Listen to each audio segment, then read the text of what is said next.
Bonjour à toutes et à tous, j'espère que vous allez bien. Je suis très contente de venir par ici vous parler de mes dernières lectures. Alors aujourd'hui j'ai un roman historique à vous présenter et ensuite 2 romans contemporains feel good. Voilà, donc on va continuer tout de suite, on va commencer tout de suite. Alors le premier roman que j'ai envie de vous présenter, que j'ai lu, que j'ai vraiment beaucoup aimé, il s'agit d'un roman donc comme je vous l'ai dit historique. Il s'agit de Les Amants de l'été 44 de Karine Lebert, que j'ai lu dans les éditions Presse de la Cité dans leur collection Terre de France, qui est une collection que j'aime beaucoup d'ailleurs. Alors aujourd'hui les romans que je vais vous présenter, je ne vais pas savoir vous les présenter en physique parce que ce sont tous des livres que j'ai empruntés à la bibliothèque et donc j'ai dû les rendre. Donc voilà. Alors, vous les avez là, hein, donc de l'autre côté. Voilà. Alors, Les Amants de l'été 44, de quoi ça s'agit? Alors, il s'agit donc de l'histoire de 2 destins de femmes. Donc ici, on va être avec un roman avec une alternance temporelle, hein. Donc 2 personnages féminins, 2 époques différentes et 2 continents différents également. Alors, il s'agit aussi du tome 1 d'une duologie, le tome 2 s'appelant Pour l'amour de Lorraine, oui c'est ça. Il faut savoir que le tome 1 appelle directement le tome 2. Il se termine un petit peu en point de suspension, donc voilà, le tome 2 est important. Et d'ailleurs je vais pas tarder à essayer de me le procurer parce que j'ai vraiment beaucoup aimé cette histoire. Donc comme je vous le disais, on est donc dans un roman historique, comme vous l'avez compris, qui se passe pendant la Seconde Guerre mondiale, plutôt vers la fin de la Seconde Guerre mondiale, puisque ici nous sommes avec donc au temps présent Gemma qui habite New York et qui malheureusement vient de subir un drame puisqu'elle vient de perdre sa maman. Et elle vient de découvrir, suite au décès de sa maman, que sa véritable grand-mère était française et habitait en Normandie au moment donc du débarquement des Américains sur les plages de Normandie à la fin de la Seconde Guerre mondiale. Et ensuite, nous allons suivre donc en 1944 en Normandie, Philippine, donc la grand-mère de Gemma, qui, elle, va tomber amoureuse d'un beau GI américain. Voilà. Alors donc, nous sommes non seulement sur un roman historique dans le sens où vraiment on est avec des faits... alors pas réel, mais il y a c'est très bien documenté, c'est très recherché, c'est très fouillé au niveau historique, vraiment. On est... avec le thème ici des war brides, donc les épouses de guerre, hein. Donc ces jeunes françaises qui sont tombées amoureuses de GI américains, qui les ont épousées et qui sont ensuite parties vivre aux États-Unis. Donc tout cela sont des faits historiques avérés, hein. Le débarquement donc des Américains qui sont arrivés un petit peu comme des héros, hein, en Normandie, et on apprend que finalement ça c'est pas toujours passé si facilement que ça.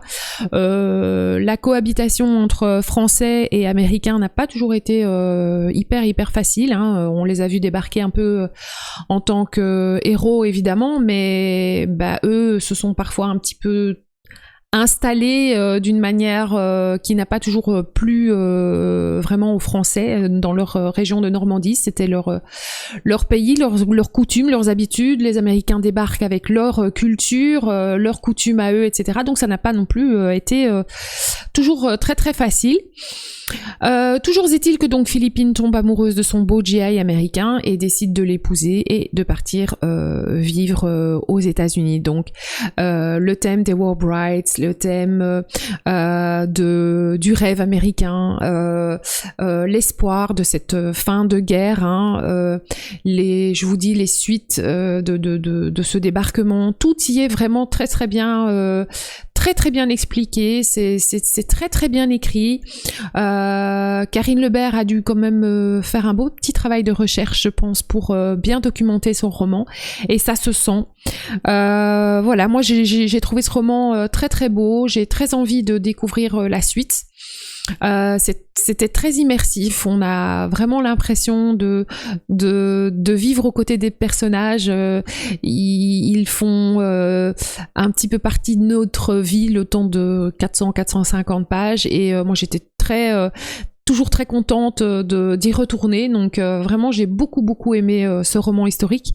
Donc moi je vous le conseille, hein, en sachant, donc n'oubliez pas que c'est un tome 1, que vous n'avez pas évidemment tous les tenants et les aboutissements de l'histoire, hein. Il faudra lire le tome 2 pour ça, ce que je vais m'empresser de faire aussi d'ailleurs. Et mais voilà, si vous aimez ce type de roman historique avec une jolie histoire d'amour basée sur des faits réels, hein, eh ben moi je vous conseille vraiment. Je relirai Karine Lebert parce que j'ai trouvé que c'était très bien écrit. Il a une très belle plume, et je vous dis c'était assez fouillé au niveau historique, et j'ai appris pas mal de petites choses sur cette cohabitation entre français américain qui a pas toujours été toute rose. Voilà, si vous aimez ce genre de roman, ben, je vous le conseille à 100%, c'était vraiment très très intéressant et très joli comme histoire. Ensuite, vu la météo maussade et infernale qui règne pour l'instant, hein, je pense que c'est un petit peu partout malheureusement. Moi vraiment j'avais le moral complètement en berne. Je me suis rendu compte que vraiment les températures et le climat en règle générale influaient quand même pas mal sur mon humeur, et que bah, là pour l'instant c'était vraiment pas le top. J'étais plutôt dans un mood un peu compliqué, le moral un peu dans les chaussettes, et donc niveau lecture c'était pas top non plus. Je savais pas vers quoi aller. Je commençais des livres, 50 pages lus, j'abandonnais, j'allais vers autre chose, ça n'allait pas non plus, je reprenais autre chose. Bon, je me suis dit, écoute, laisse tomber, va vers des petites lectures légères dans lesquelles tu sais que tu vas sourire, tu vas rire, te prends pas la tête. J'avais envie de reprendre un classique, c'était vraiment pas le moment. Donc je me suis dit, allez, allons vers des petites valeurs sûres dans le contemporain feel good, ça va te faire du bien. Tu vas enfin peut-être voir un peu de soleil quelque part, au moins dans tes lectures. Et donc c'est ce que j'ai fait. La première que j'ai lue, c'est Serena Giuliano, parce que je sais qu'on part toujours en Italie avec elle. Et donc bah forcément le soleil, il y est, et ça m'a fait un bien fou. Je me suis sentie complètement dépaysée, et j'ai été embarquée dans cette histoire. Donc Un coup de soleil de Serena Giuliano, que j'ai lu aux éditions Robert Laffont. Un chouette petit roman contemporain, un beau petit moment de lecture vraiment. Nous sommes ici avec l'histoire, nous sommes à Salerno en Italie donc, et nous sommes avec Éléonore. Éléonore, elle a une vie qui est pas toujours facile. Elle est maman solo de deux ados, hein, deux grands ados, des jumeaux. Elle est femme de ménage, elle a un peu de mal à boucler les fins de mois, c'est pas facile tous les jours pour elle. Elle court dans tous les sens, elle a tout, évidemment, comme elle est maman solo, mais tout repose toujours sur ses épaules. Et en plus de ça, la pauvre, elle vient de subir une rupture sentimentale, et malheureusement, c'est pas facile, elle a beaucoup de mal à s'en remettre. Mais heureusement, elle a ces petites familles dans lesquelles elle va faire le ménage tous les jours. Qui fait que ça lui fait penser à autre chose. Elle se vide un petit peu l'esprit en allant récurer chez les autres. Elle rencontre tous les jours des personnes différentes. Elle retrouve les petites familles habituelles, mais chaque jour c'est une famille différente. Et donc ça lui fait quand même beaucoup de bien, heureusement. Et finalement, en fait, elle va se rendre compte que le hasard fait parfois drôlement bien les choses, et que l'amour est pas toujours aussi loin qu'on ne pourrait l'imaginer.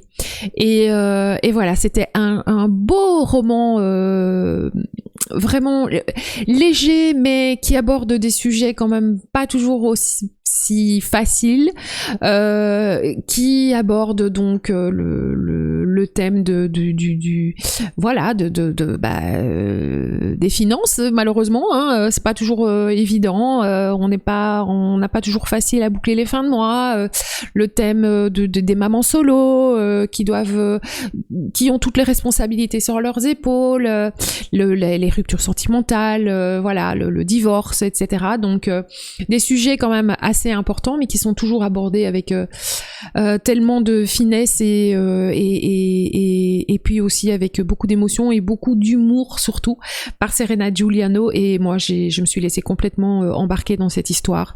J'ai beaucoup aimé suivre Éléonore. J'ai été complètement dépaysée, ça m'a fait beaucoup de bien, ça m'a fait sourire, c'était le but recherché.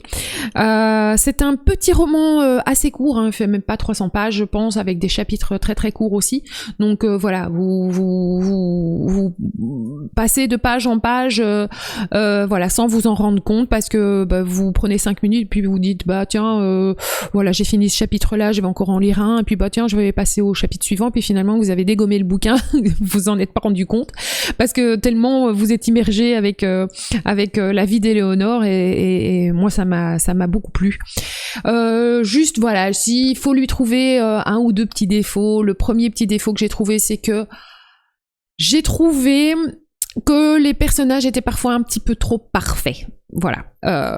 Éléonore, elle a 2 ados, alors c'est les ados parfaits. Des comme ça, moi j'en connais pas beaucoup. Alors j'ai pas à me plaindre, hein, de mes ados à moi. Ils sont tous, ils sont charmants, ils sont adorables, ils sont polis, ils font tout pour me faire plaisir, et voilà, vraiment j'ai absolument rien à leur reprocher, hein, si peu. Mais alors Éléonore, vraiment, elle a vraiment de la chance, hein, parce que vraiment des enfants comme ça, waouh quoi. C'est pas où ils existent, mais faut me le dire, hein, mais voilà. Donc j'ai trouvé que c'était un petit peu trop parfait, que c'était un petit peu trop poussé, limite un peu invraisemblable même. Et sinon aussi côté ascenseur émotionnel, cette fois-ci j'ai été un petit peu déçue, parce que j'ai trouvé l'histoire un peu, malgré que c'était très agréable à lire, et où je me suis retrouvée à avoir franchement le sourire assez souvent, j'ai trouvé que cette fois-ci il manquait le petit quelque chose qui fait que vous êtes sur des montagnes russes émotionnelles là. Vous voyez, j'ai trouvé l'histoire un peu lisse cette fois-ci, un peu plate par rapport à d'autres romans que j'ai déjà lus de l'autrice, hein. Mais voilà, sinon voilà, ça a très très bien joué son rôle de roman feel good, hein, de roman dans lequel on se sent hyper bien, dans lequel on est immergé, dans lequel on a envie de rester, avec des personnages auxquels on s'attache, et voilà, donc c'était très très bien. Franchement, une chouette petite histoire que je pourrais vous conseiller en cas de petits coups de boue. Voilà. Et ensuite, j'ai continué, parce que j'ai vu que ça me réussissait bien, donc j'ai continué dans le feel good. Et donc, j'ai lu La Ritournelle d'Aurélie Valognes. Moi, je l'ai lu dans les éditions Fayard. Alors La Ritournelle, je ne savais absolument pas de quoi ça parlait. J'ai vu Aurélie Valognes, je me suis dit allez hop, c'est bon, feel good, on est en plein dedans. J'ai pas lu la 4e de couverture, je savais absolument pas de quoi ça allait me parler, et j'ai pas été déçue une seconde. Des 2 romans feel good, si j'en ai un à vraiment vous suggérer en cas de petits coups de morale dans les chaussettes, franchement foncez. La Ritournelle, c'était jubilatoire, tout simplement. J'ai ri de la première à la dernière page. J'ai trouvé ça exceptionnel.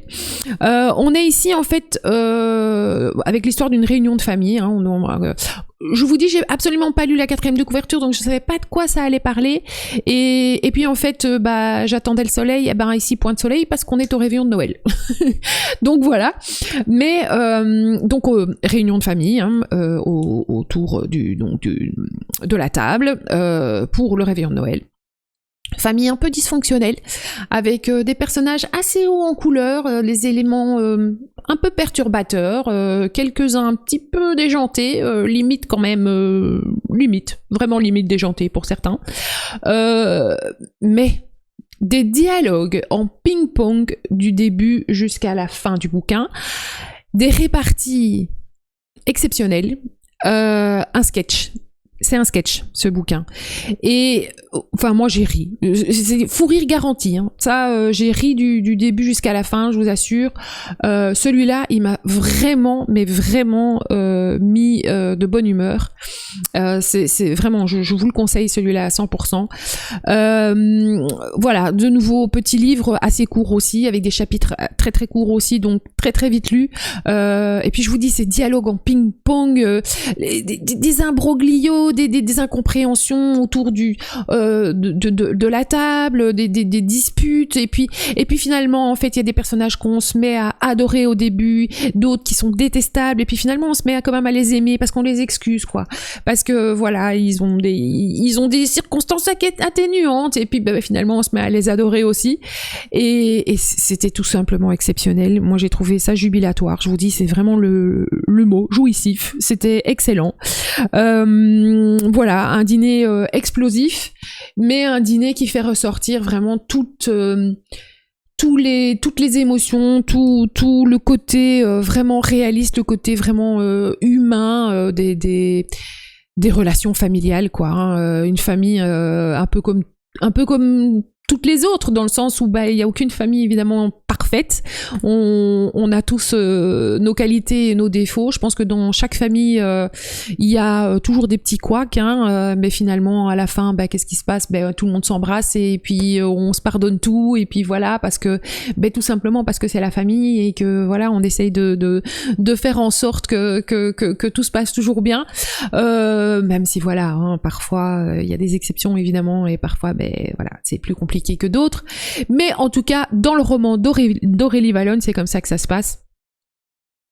C'est explosif, ça pète dans tous les sens, ça envoie du lourd, ça envoie du pâté, ça envoie parfois de sérieux pavés dans la mare, mais tout avec énormément d'humour, et puis finalement tout le monde s'embrasse, je vous dis, et ça se termine super bien, et voilà, c'était exceptionnel.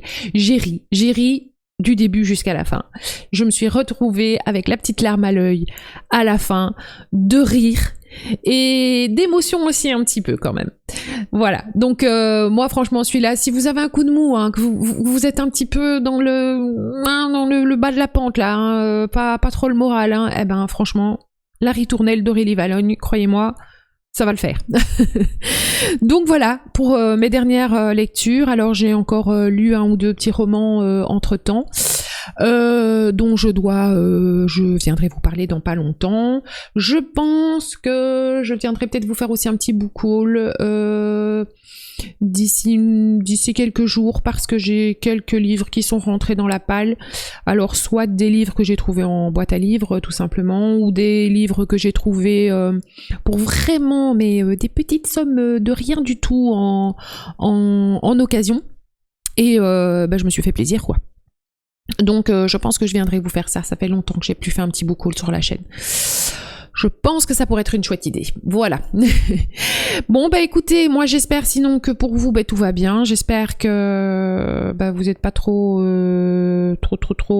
tristoun avec le temps. On espère quand même que ça va finir par se rétablir, hein. J'espère surtout que vous avez de belles lectures en ce moment, et puis il me reste plus qu'à vous souhaiter un excellent week-end, et à vous faire comme d'habitude de très très très très très gros bisous. À bientôt. Ciao ciao.